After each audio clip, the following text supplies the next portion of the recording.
Alright guys, Fuller coming to you with another video. Shout outs to the whole LDVC. So in this video I kind of want to talk about the situation with Puerto Rico right now, due to the fact that it's underreported.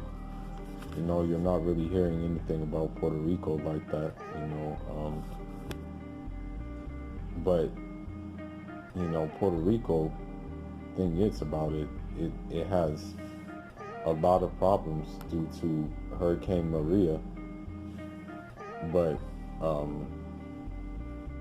one of the worst things about Puerto Rico is just like, it just seems like with that place that more problems come.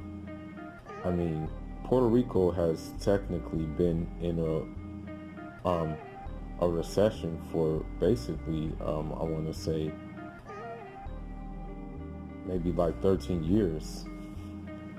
And mainland United States is not really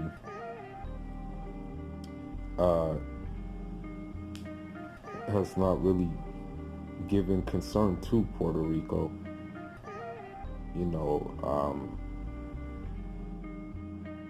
That would have to be another video in itself for you to know like the history of Puerto Rico and what it went through. It's a long history, and unfortunately it's not like I want to say a good history. The United States honestly has really done no favors for Puerto Rico. It's all just been I want to say it's just been a vessel to pretty much drain it, just squeeze it dry of everything it has. That's how the United States has treated Puerto Rico.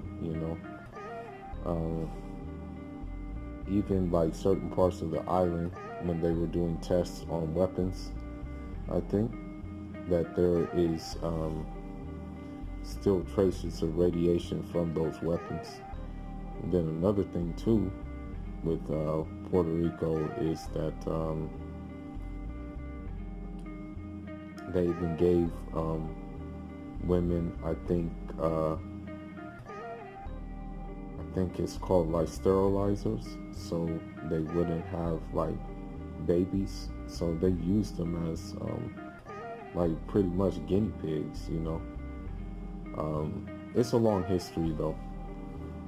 But in what can be said is that even the Cuban general, who was definitely a revolutionary in his own right, Antonio Maceo, even said that after Puerto Rico, or after Cuba, after like liberating Cuba, he said he was obligated to liberate Puerto Rico as well. So that's the extent of it. But this is nothing new. It's just that the United States has managed to get has had a stronghold on Puerto Rico for a long time now. I mean, because if you do the history, what they really wanted to do was the United States honestly wanted to control Puerto Rico. They honestly wanted to control Cuba,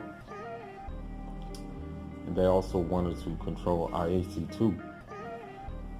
Because they weren't able to control the latter two, they put them through many things, and they're still putting them through many things. And since they do have the Puerto Rico as a United States territory, they're still putting them through many things. So, fast forward, I'm going to read this article, basically.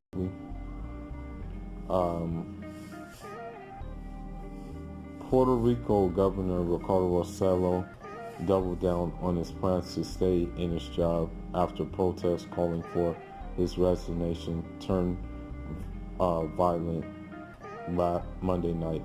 A massive protest injured about 24 police officers, and roughly 5 protesters were arrested as a result of the demonstration, according to authorities. During a press conference Tuesday afternoon, the embattled governor said, "I was elected by the people," citing this as one of his main reasons for not resigning. The remarks and the protests come in the wake of multiple scandals that have hit the Rossello administration during the weeks regarding corruption, investigations, and leaking private chats between the governor and some officials and close associates. At least 889 pages of the private chat, which include profanity laced with misogynistic and homophobic comments, were released Saturday by a Puerto Rico top investigative journalism media outlet after excerpts were first reported days before. In chats, encrypted messaging app Telegram, Rossello made fun of an obese man he posed within a photo, called former New York Council Speaker Melissa Mark Vallejo a whore, and Carmen Yulín Cruz, the mayor of San Juan, who announced her intent run for governor against Rossello in 2020, was off her meds. Either that or she's a tremendous HP, the governor said, using the Spanish initials for son, daughter of a bitch. The members of the chat group were Luis Rivera Marin, Rossello's Secretary of State, Kristen Sobrino, who held a series of important economic posts, Carlos Bermudez, a one-time communications aide, Edwin Miranda, a communication consultant, Interior Secretary Ricardo Meirandi, Public Affairs Secretary Anthony Macera, and Elias Sanchez, a one-time representative to the board overseeing Puerto Rico's bankruptcy.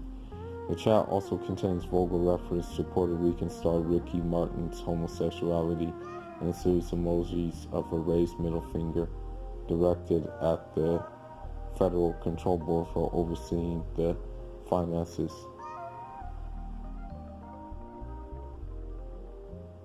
And to take it a step further, I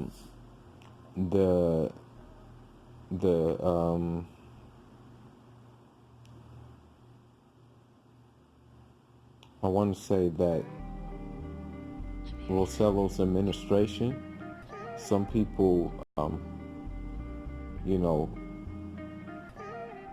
the Health Insurance Administration head Angela Avila Morero and 4 other people with government contracts under Rossello's administration were arrested last week and are facing 32 counts of money laundering, fraud, and other related charges for alleged embezzlement of $15.5 million in federal funding between 2017-2019. So the thing is about this is, I think this guy was, I think with this guy, I think he was for pro-statehood, meaning that he wanted to make Puerto Rico a 51st state. But I'll give my just view of it. And this is, I guess, coming from an African perspective. But Puerto Rico, we don't see it that much, but it's a known fact that, Puerto Rico has a significant black population, We also know that even with Puerto Rico, like not maybe not displaying that population that much. We know that pretty much most Puerto Ricans are a mixture of like Taino, like the indigenous people that were there, Spaniard, from European, and African, you know. We can pretty much call them like most of them are mixed race people. Most of them have ancestry from different parts, But anyhow, seeing how the United States, like mainland United States, does not really value them and really looks at them as like, not even like, pretty much, although they're Americans, don't get it twisted, they're Americans, but they can't vote,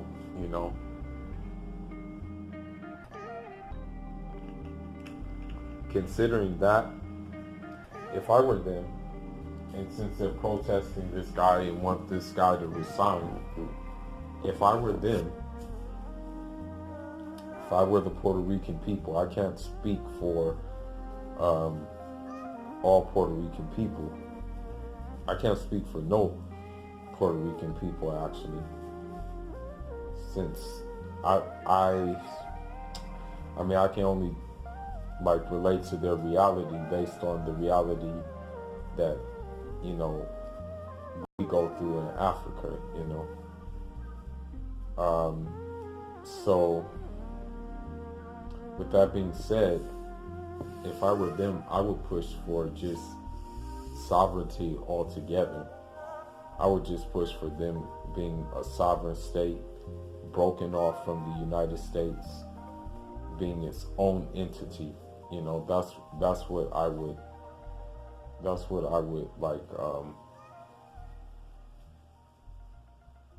will push for, because I'm just being honest, there has not really been any kind of benefit to being a United States territory, or being just being part of that.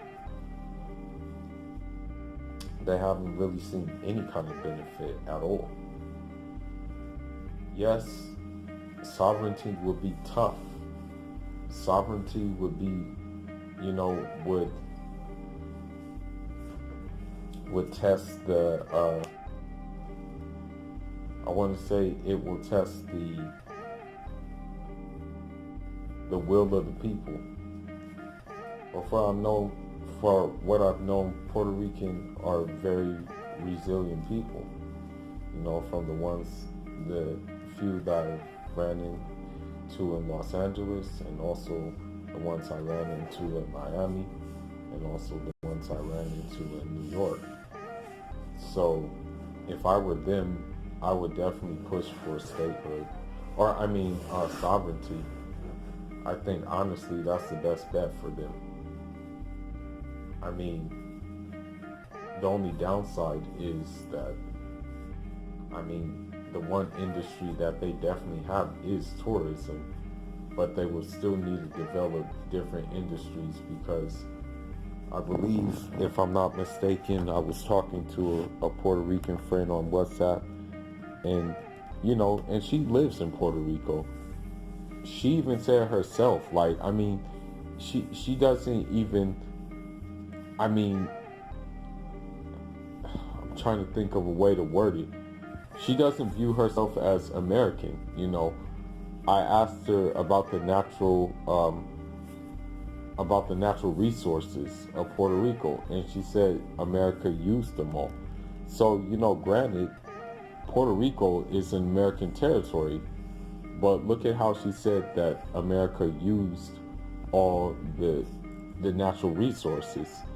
So this makes me think that basically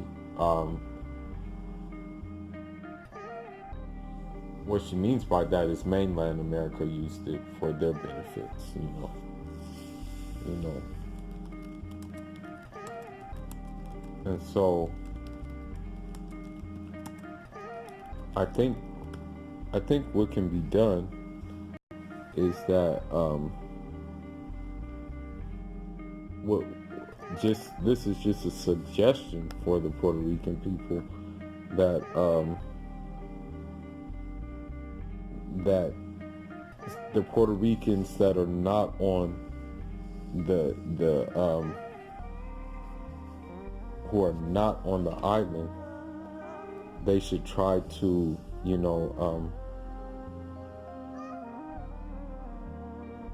what I'm thinking is they should try to like put their money together and put their resources together and figure something out where they can make like conscious steps towards sovereignty, because I think that's the only way that they're gonna rid their problems in the long run. I don't think like becoming a 51st state is going to be beneficial to them, because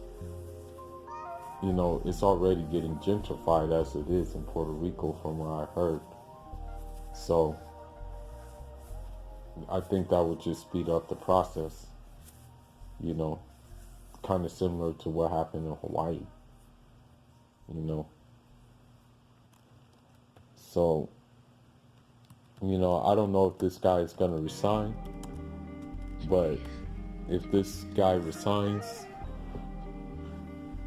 hopefully it can be like a new era. Hopefully they can get in someone that's going to be beneficial to the island, And so, my solidarity always goes to the people of Puerto Rico. I hope that they solve their problems, and I hope that they'll truly be able to gain their sovereignty and gain a high quality of life, which will enable them to,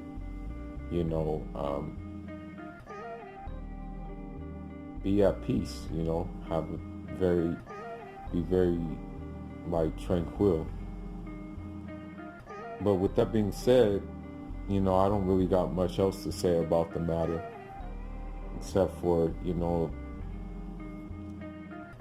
as far as the governor's words and stuff, I'm not really tripping off his words, because Donald Trump has said everything in the book, but of course he's not impeached or anything. So I'm not really tripping off of that. I'm just tripping off the actions of the people around him, who I'm pretty sure he is the head of those actions, and the mismanaging of funds and everything like that. That's not cool. It's like you're dealing with someone that's already wounded,